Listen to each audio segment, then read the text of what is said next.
to EVTN News, your source for Catholic news. And today, let me straighten this up. There we go. Today, I'd like to just share some stories. Not a whole lot of news stories. It's been pretty quiet since the Latin Mass crackdown rumors have subsided. I honestly wonder if people just bring that up just so that they can get attention to their website and then backpedal. Of course, for Rite Caeli, that's what he seems to do. That seems to try to stir up rumors, and I think he started throwing a bunch of stuff at the wall, and then eventually something actually ended up happening. But whenever you miss on many rumors, whenever many of your rumors turn out to be false, it's sort of like Chicken Little, where Chicken Little claims the sky is falling. Or what is it? The Boy Who Cried Wolf, I guess, might be a better analogy, because something might happen, and if something does happen, then people won't pay attention to you. So, anyway, there we go. Let's start out. The August 2nd through 4th Outreach Conference at Jesuit Georgetown University in the United States, supported by both Francis and Washington Cardinal Wilton Gregory, pushed for gender misidentified persons in consecrated life.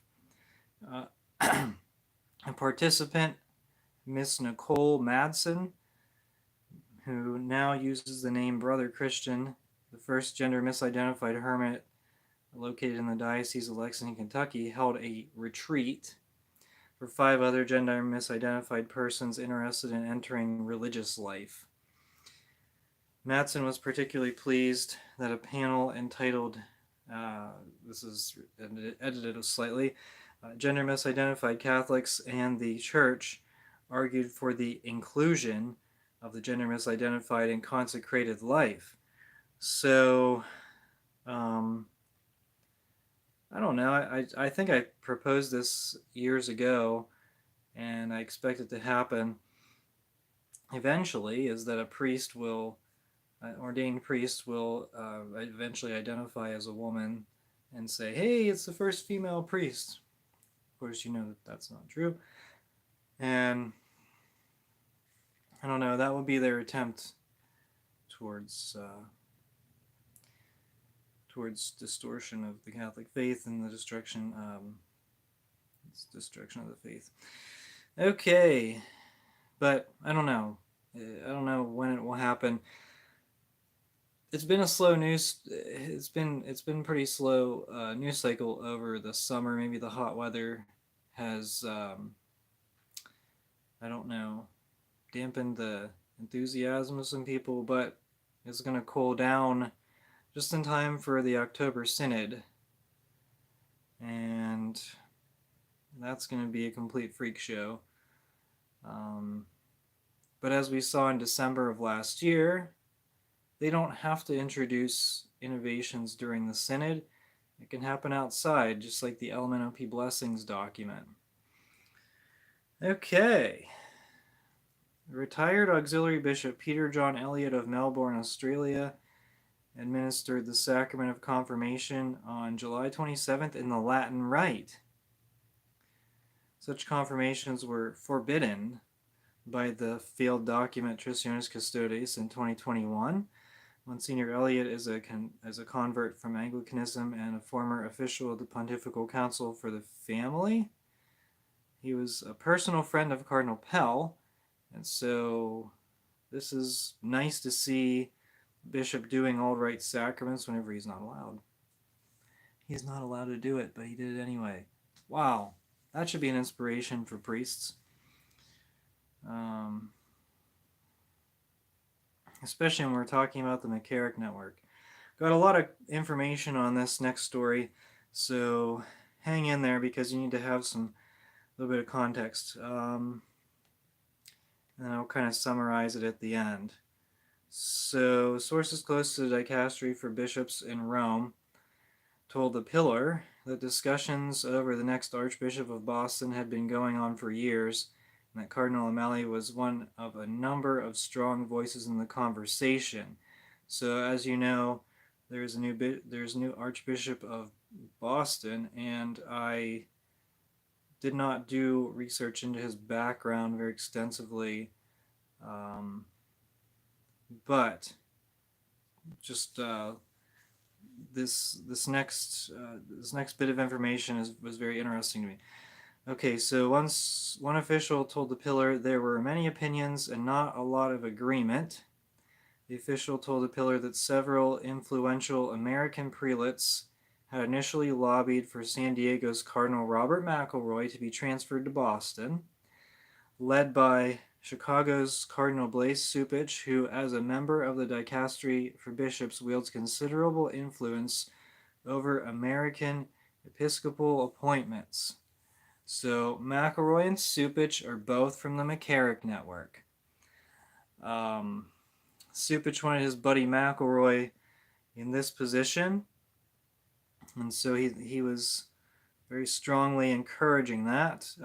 It's really San Diego to Boston is probably, besides Alaska and Hawaii, it's probably the farthest apart, just about the farthest apart in the United States you can get. Almost. Think about it. How if you have a direct flight from San Diego to Boston, how long would it take? Like 7, 8 hours? I mean, it would be a really long flight. Of course, flying makes me nervous now. I'm just seeing all the new stuff. But anyway, yeah. So the official said it was a strong push for McElroy. It was clear this was considered a sensitive appointment, and that there was a desire from Cupich to have his own voice in the matter. The same official described Cardinal Christophe Pierre, the Apostolic Nuncio to the United States, as very cool on the suggestion of McElroy, which means he was not enthusiastic about it. As I'm very surprised, honestly, about that. So this source said the nuncio, of course, is an important point of consultation. Without speaking for him, I would say he had concerns that the appointment not be polarizing, either for the faithful or among the bishops. Because the McCarrick network's not popular amongst the USCCB of the bishops that don't belong to it, of course, which they have a considerable influence among the bishops, but there are definitely some that are not in favor of the McCarrick network for obvious reasons. But an official at Vatican's Secretary of State told the Pillar that the prospect of a McElroy appointment was being pushed very seriously in Rome, to the point that in the early summer of 2023, the former Archbishop of D.C., Cardinal Donald Wuerl, flew to Rome to personally lobby Pope Francis about the appointment. The official said, I think it was the big push, recalling that after successive visits from Cardinals Wuerl and Cupich, Francis appeared to shut down talk of transferring McElroy. He became very annoyed. I think it was too much. The Pope felt pressured and didn't want to hear about it. So the summary is, here's my summary. Cupich lobbied for McElroy to Boston. Wuerl flew to Rome to lobby for McElroy. All three are McCarrick cardinals, per Vigano. So this is no surprise. Nuncio Pierre opposed McElroy in Boston, which is a bit surprising. Francis got annoyed that Cupich and Wuerl were nagging him, so he decided against McElroy to Boston, even if he may have originally considered McElroy. He may have even decided against McElroy to Boston just to tick off Cupich and Wuerl. Regardless, the McCarrick network still has tremendous power and influence. So that's my summary of that. And the more stories I read about how Francis operates, the more it's, what does he say? Make a mess, and he's done that. Actually, very, very much. I don't want to say successfully because, I don't know, but he's done that, He's made a mess. And apparently the way he operates is that he doesn't want anyone to think that they have too much power. And so he'll do the opposite of what people want just to show them who's boss. And I think that's what happened in this case because, I mean, he named McElroy a cardinal, and you don't do that unless you support LMNOP. You just don't. I mean, that alone, naming McElroy a cardinal, that alone is enough to say something's really seriously wrong with Francis. Something's really compromised with Francis. Maybe the faith is compromised. Yeah, for sure. For sure. So the Francis Defenders, I mean, that's something, naming McElroy a cardinal, naming Kissy to a high position in the Vatican. I mean, his appointments alone speak for themselves. There's no defense. There's absolutely no defense for an LMNOP cardinal like McElroy. Really, the fact that he was even a bishop, any pope with, what would you say? Any pope with any concern about the integrity of the Catholic faith would remove him immediately. Of course, that's not how things work in the Vatican II Vatican. Okay, so you heard the bishops were crying about cuts to the CCHD, Catholic Campaign for Human Development, just a month after laying off several staff members of the Catholic Campaign for Human Development, controversial department specializing in socialism justice. The USCCB has announced the new Secretariat for Justice and Peace with a similar mission. So maybe that's okay. Well, I'll comment on that in a second.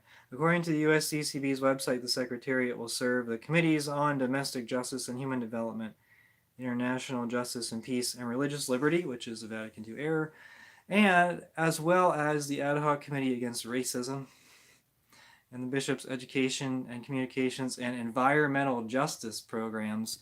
So this has nothing to do with the Catholic faith and everything to do with Francis Church.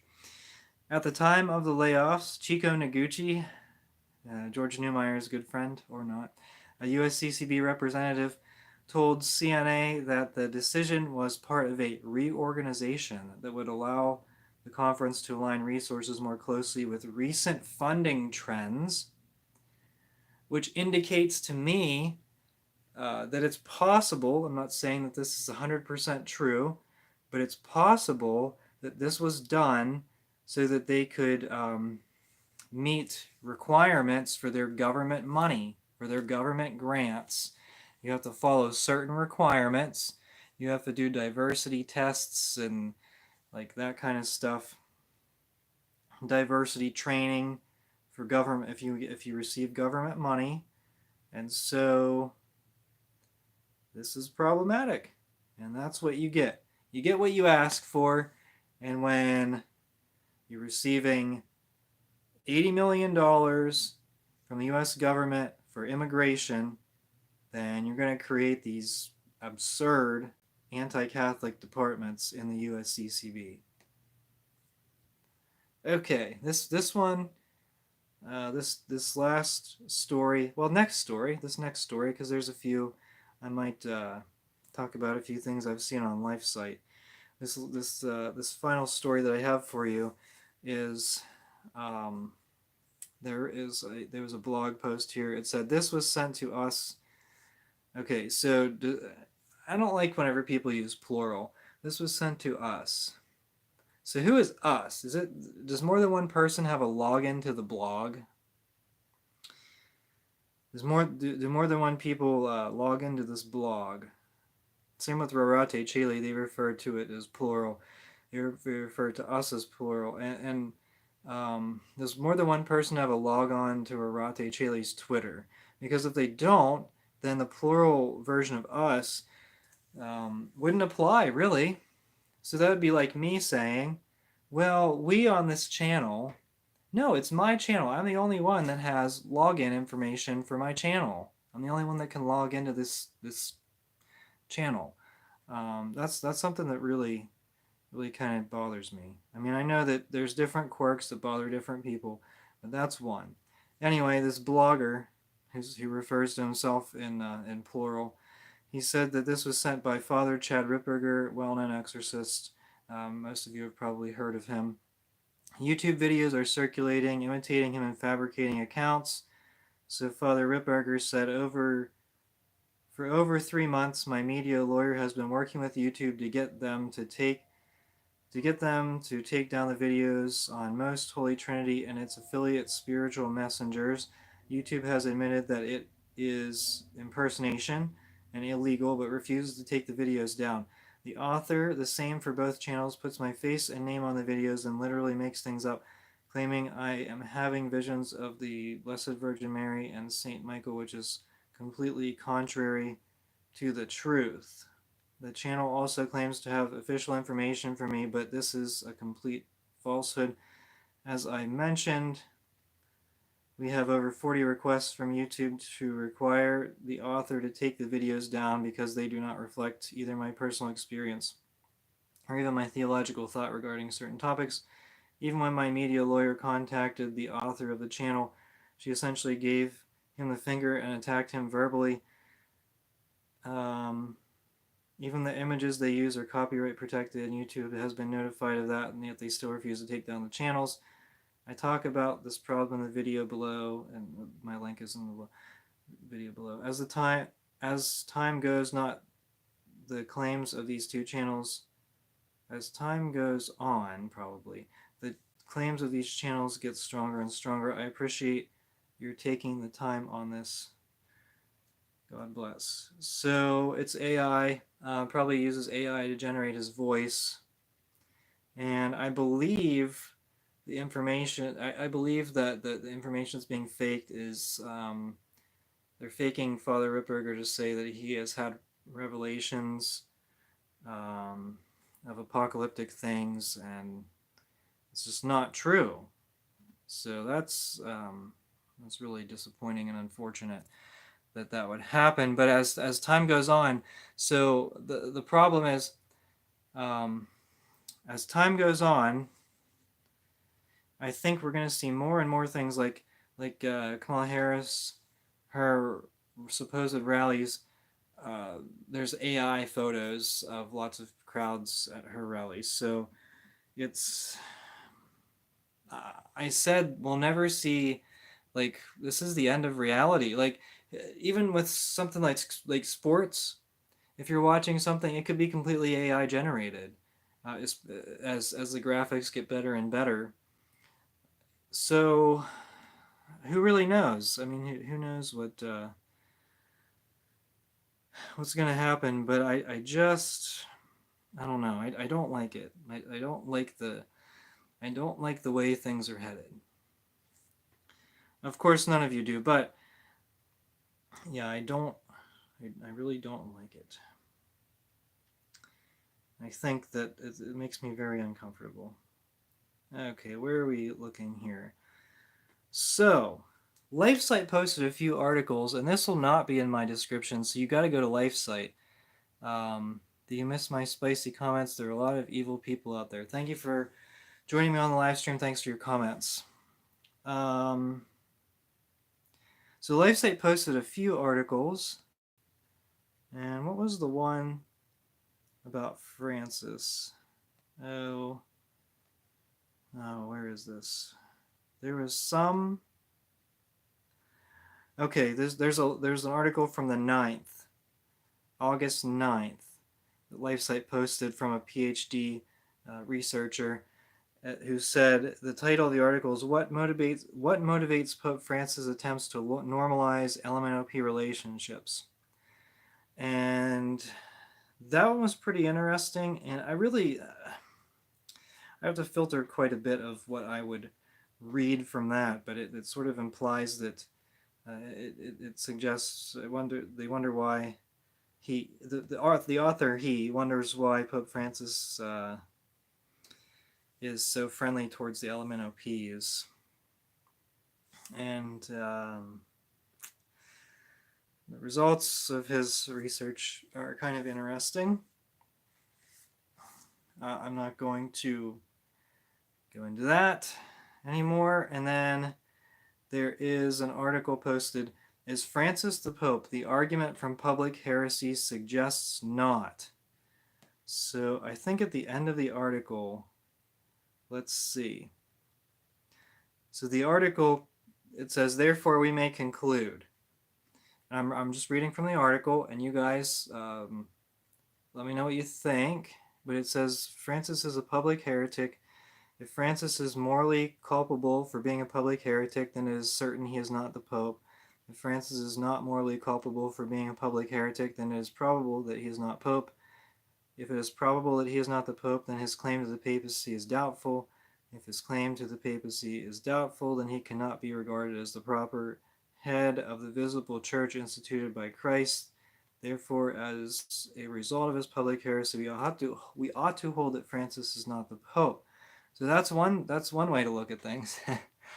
But if you read through the article, I mean, it might take 20 minutes to read through it. It's a long article, very long, but it's very very intriguing. I think people really need to. I don't know. People really need to get this right. Like, we don't. People need to make sense of everything that's going on. Of course, you could always just decide to tune out of the news and read some traditional Catholic stuff. Like, that's. I mean, I have a few books that I've been not able to review yet. They're definitely on my queue to record some videos. We'll see if I can get to it this week or not. But yeah, I mean, the more spiritual reading you do, it's just better for you. Well, that's really interesting. Okay. AI is very scary. Even Biden grows a few inches when he is not seen for a long time. You can see many videos of politicians that look very much like a mask. Francis likes the element of see, that's some people's conclusion. Keep in mind that heretics lose their offices. So that's why we're in such a tricky spot right now, is because people are talking about this stuff, and it could be problematic. So I think that's all I have for you today. Again, not a. Okay, so here's what the psychologist says on Francis, the PhD guy. A normally heterosexual man would not be able to identify himself so completely with the LMNOP cause. Even when a heterosexual politician promotes it, he does not suppress his common sense and moral sense so radically. Again, Francis is a Jesuit, so you just... it's hard to tell, but you know what the Jesuits stand for, right? Rainbows. And it's the 6-color rainbows, not the 7-color ones like like biblical rainbows. Okay, well, that's all I have for you today. So thank you so much for watching. Until next time, we are the laity. We will not be silent.